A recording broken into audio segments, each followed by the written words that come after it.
story begins off the coast of Africa, where two fishermen are illegally hunting sharks for their fins and body parts. After killing several sharks, they celebrate, believing they are about to make a huge profit. However, they have no idea that something strange is happening beneath the water. It seems that several sharks are gathering together. Suddenly, they notice a flare in the sky, which is a signal ordering all boats to return to the harbor because hunting in the area has been prohibited. Ignoring the warning, the two men continue deeper into the water. They soon spot a massive school of bull sharks swimming toward their boat. As they lean over to look into the water, their boat suddenly jolts, throwing both men into the sea. The first fisherman is brutally attacked and eaten alive, and when the second man tries to climb back onto the boat, he is also dragged away and killed. The sharks appear to be behaving as if they can think like humans. Shortly afterward, a man named Trent arrives and sees only the empty boat. As he looks around, the same sharks emerge and move toward him. Surprisingly, Trent remains calm and activates a device hanging around his neck. It emits a high-frequency sound, causing all the sharks to retreat immediately, proving that Trent knows a great deal about these creatures. A few days later, we meet Professor Misty, an expert diver who has spent years working with marine animals and helping protect them. During her class, she teaches her students about illegal fishing activities and shows them footage of herself swimming peacefully alongside sharks. She explains that sharks generally do not attack unless they are provoked. However, she considers bull sharks an exception because even she cannot fully understand their behavior. According to Misty, you can trust almost any shark except a bull shark. After the class ends, a manager named Greg approaches her. Impressed by her knowledge, he offers her a job and even pays her in advance. Since Misty needs financial assistance, she accepts the offer without knowing the details. Later, Greg promises to contact her. Meanwhile, Trent is shown working at a research facility located in the middle of the ocean. The laboratory studies various marine species and keeps them protected inside large fenced enclosures. While inspecting the area, Trent notices that several bull sharks are missing. He asks a coworker why the enclosure was open, but the man knows nothing about it. Upon closer examination, Trent discovers that the bottom of the fence has been dug out and realizes that the bull sharks escaped through it. This means the shark's intelligence has increased dramatically. Understanding the danger, Trent demands immediate action. Soon afterward, Greg arrives to meet Misty and introduces her to the team she will be working with. They all board a small boat and head toward the mysterious laboratory where Trent works. It is also the first time Misty meets Trent, and she asks him countless questions about the facility. Trent answers everything she wants to know. A short while later, a businessman named Carlos arrives. He is the owner of the entire laboratory and appears extremely confident in his experiments. He assures Misty, Greg, and everyone else that the facility is completely safe and that they will get to see every kind of shark and marine animal there. Despite his confidence, Misty cannot shake the feeling that something is seriously wrong with the bull sharks. Misty warns everyone that bull sharks are so aggressive they could even break through the strongest barriers. Because of all her questions, Carlos takes everyone outside and suddenly throws a man named Elder into the water. It is an extremely dangerous situation because the sharks could appear at any moment. Misty desperately tells them to save him, but Elder is already sinking. Soon, several sharks can be seen swimming directly toward him. They are the same bull sharks that killed the two fishermen earlier. When Misty realizes that no one is doing anything, she jumps into the water herself to rescue Elder. Somehow, she manages to drag him toward safety, but the pack of bull sharks is already closing in on them. For a moment, it seems certain that both of them are going to die. Then Trent activates his high-frequency device, and the sound drives the sharks away. Misty finally brings Elder safely to shore and is understandably furious. However, Carlos explains that they have completely figured out how to control the sharks and claims there is absolutely nothing to fear. He even boasts that the sharks have received advanced training and will obey their commands. After saying all this, Carlos angrily returns to his room and takes out a box filled with bottles containing a strange red liquid. He suddenly drinks one of the liquids, which appears to be some kind of bizarre chemical substance that begins causing unusual changes inside his body. Soon, Carlos becomes almost intoxicated and can barely think clearly, yet he seems strangely pleased, suggesting that everything happening is part of his plan. A short time later, Greg arrives and presents him with a report. He reveals that several sharks have escaped from the laboratory. These are the same sharks that were recently used in the experiments. Even worse, they killed several people earlier that morning. Greg warns that if this information becomes public, the entire laboratory could be shut down. Instead of being afraid, Carlos becomes even happier because the sharks are behaving exactly as he expected. The truth is finally revealed. the sharks were subjected to bizarre experiments in which a special liquid was injected into their bodies to dramatically increase their intelligence. Their minds have evolved so much that they are beginning to think almost like humans, and their intelligence is still growing. Excited by the results, Carlos declares that the experiment will be completed very soon.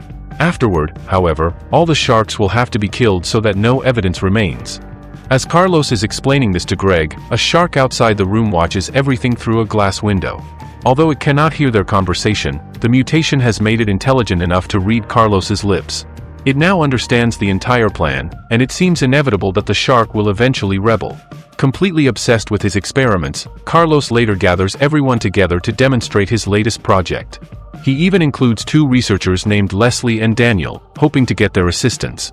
Carlos reveals that he has developed a special chemical compound that, when injected into different species of sharks, alters their mental state and significantly changes the way they think. In other words, these chemical compounds could dramatically increase a shark's IQ and its ability to think and reason. That is why Carlos wants Leslie and Daniel to approve the project and help decide what should happen next. However, neither of them fully understands his concept at first.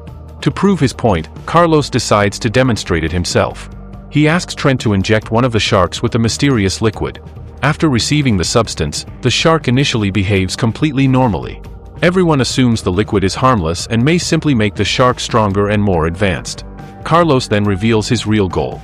If the compound works perfectly on sharks, it could eventually be tested on humans as well, allowing people to enhance their intelligence to extraordinary levels. The moment Misty hears this, she strongly opposes the idea because she believes it violates the natural order of life. Carlos argues that with rapid technological advancements and increasingly intelligent robots, a day will come when machines replace humanity.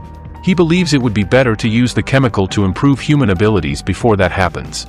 Misty quickly realizes that Carlos sees himself as a godlike figure and fears that his obsession could put the entire human race in unimaginable danger.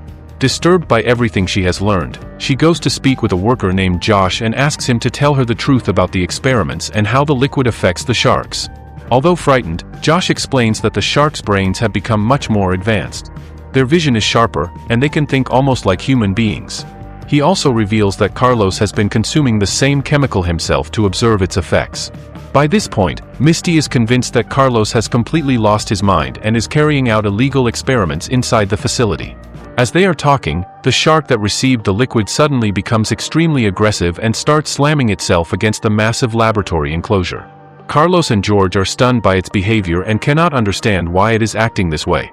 Based on her experience, however, Misty suggests that the shark might actually be pregnant. Carlos refuses to believe her and demands proof, so Misty and Josh head off together to investigate. Meanwhile, outside the facility, Trent notices a boat moving by itself. It crashes directly into the generator area with such force that several oil containers spill into the water and the generator shuts down. Unable to understand what happened, Trent asks Elder to restart it, although he suspects a shark may somehow be responsible.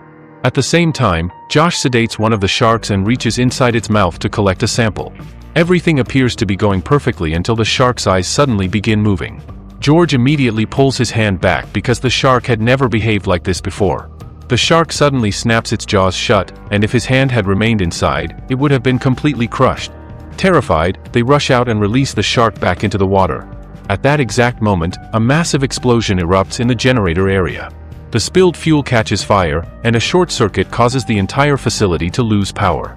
With the electricity gone, everyone begins to panic. Misty and the others hurry to the control room to find out what is happening. Elder tries to establish communication with a rescue team, but none of the systems are receiving a signal. Meanwhile, Greg is shown inside another room, walking out after hearing the explosion. It becomes clear that water is leaking through the walls, and suddenly a shark attacks that section of the facility, putting Greg in serious danger. Elder then informs everyone that water has already flooded parts of the laboratory. When he checks the surveillance cameras to monitor the sharks, he notices something terrifying: they are deliberately destroying the cameras. The question that shocks everyone is how the sharks even know where the cameras are located. As she watches them, Misty begins noticing increasingly strange and disturbing behavior in the sharks.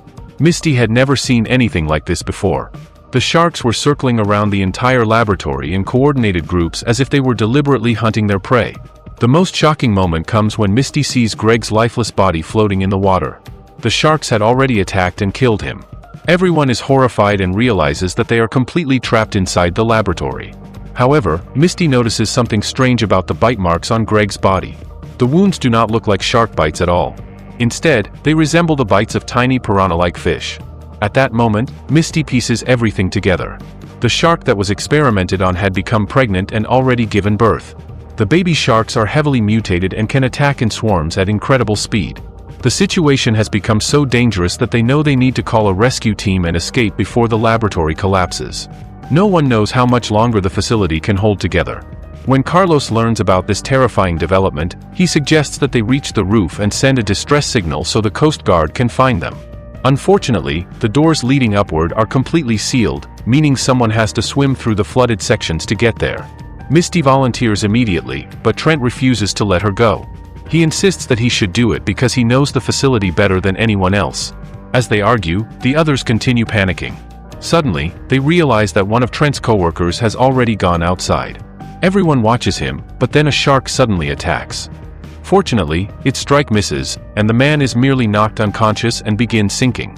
Trent cannot leave his friend to die, so he dives into the water and quickly pulls him to safety. Misty performs CPR and successfully revives him. As soon as he regains consciousness, he thanks her. However, he tells them that their job is not finished yet.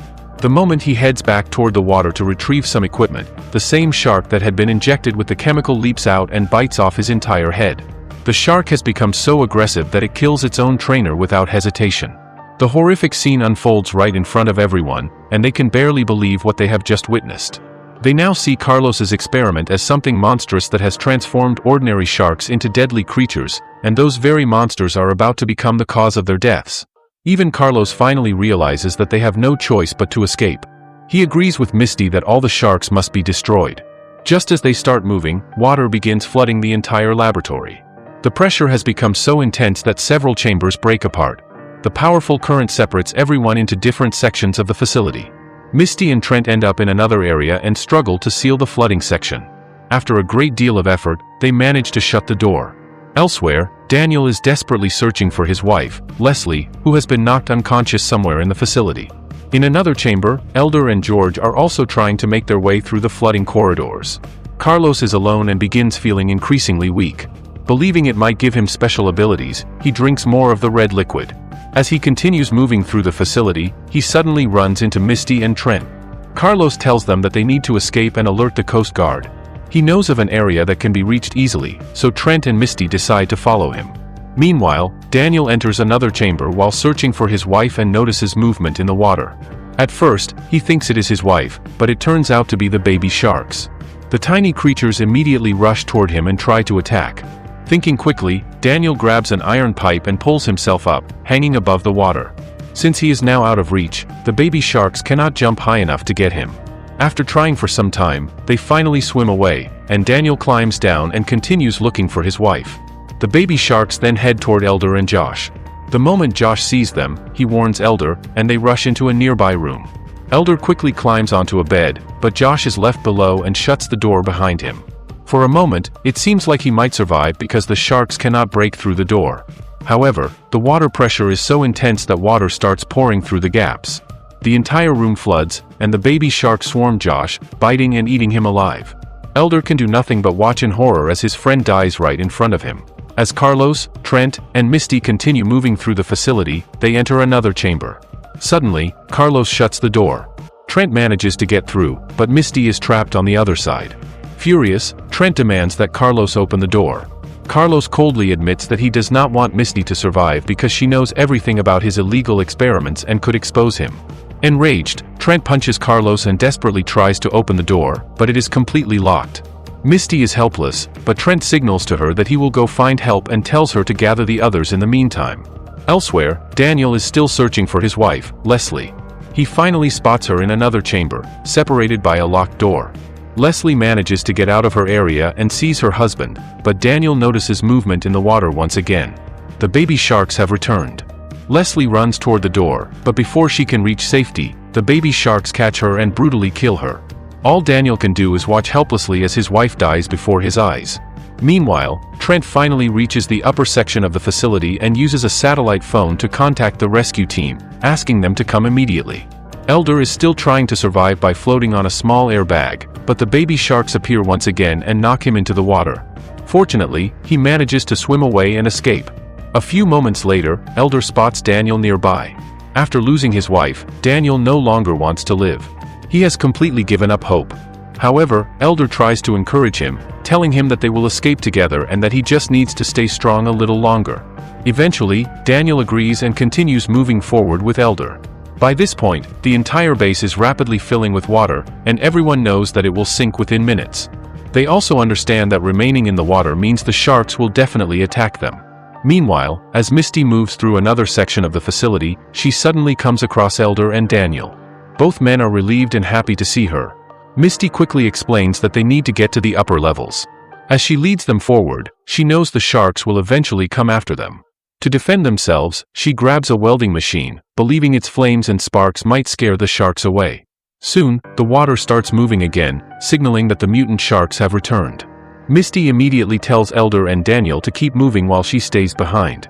She switches on the welding machine, sending bright sparks into the water. Unfortunately, instead of scaring the sharks away, the light attracts them even more. Realizing her plan has completely failed, she quickly decides to escape and opens the door because numerous sharks are already closing in on her. Elder and Daniel continue climbing the stairs as the water level rises rapidly. Elder is ahead while Daniel follows below. Suddenly, movement appears in the water beneath them, showing that the sharks have reached that area as well. Meanwhile, Trent and Carlos have managed to reach the upper levels through the ventilation system. Trent has already called the rescue team, but he is still worried about the others. He takes the main door keys from Carlos and hears noises coming from a ventilation shaft. When he opens it, Elder crawls out, but Daniel is badly injured.